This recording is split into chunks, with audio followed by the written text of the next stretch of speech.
So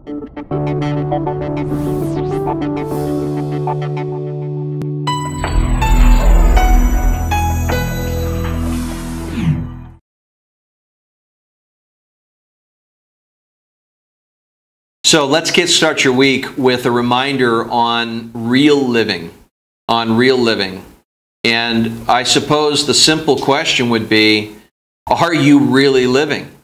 Because more and more in this society of synthetic entertainment and all these things that occupy our attention, the media, the technology, it's very easy to fill up our schedule, our time, to what really wants to fill us, rather than fill with what we want.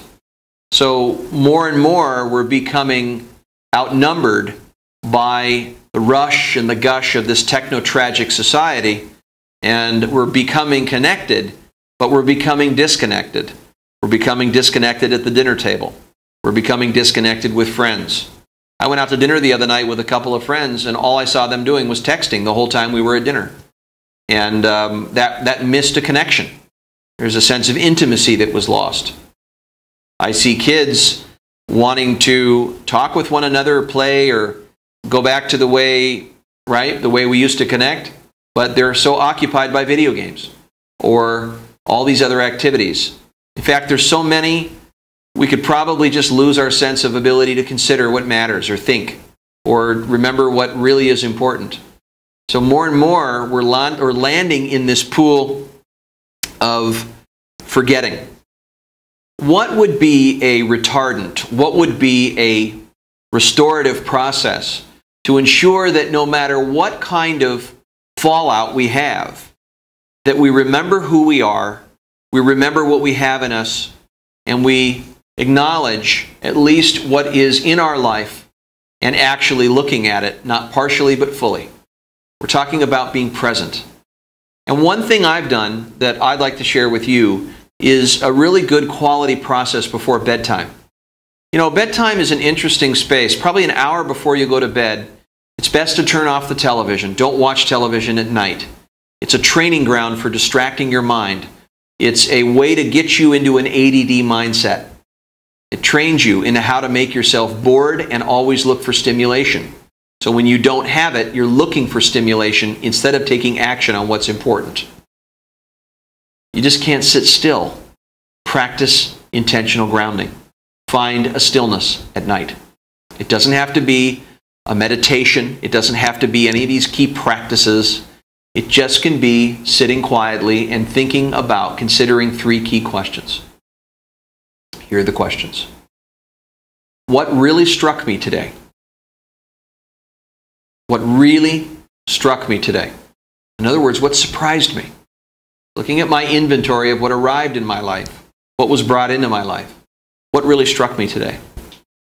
2, what touched my heart today? What was it that touched me most in my heart? 3, what inspired me the most today? What inspired me the most today?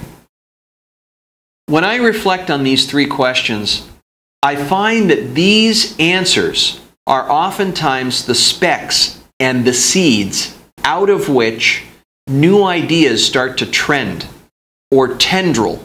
They branch out. These become sources, origins of potential emerging qualities. And they're right out of how change is unfolding. That our lives are dynamic and that we don't have to be on this train going down the blind path of consumption. We can just stop for a moment and check out and take a sip off of what's really here. And when we do, we find ourselves in a space where we feel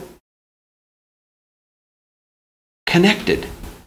Not alone, but something in us is closer to our nature, to what we really are.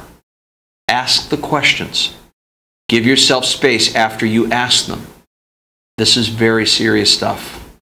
Are you really living? Or are you just going through the motions? Are you skimming? Are you a consumer, entertained, needing stimulation? Are you creating or are you reacting? Are you on offense or are you on defense? Are you a contributor or Or are you just a watcher and a receiver and a buyer? How do you play it? Tonight, what are you going to do? Have a great week.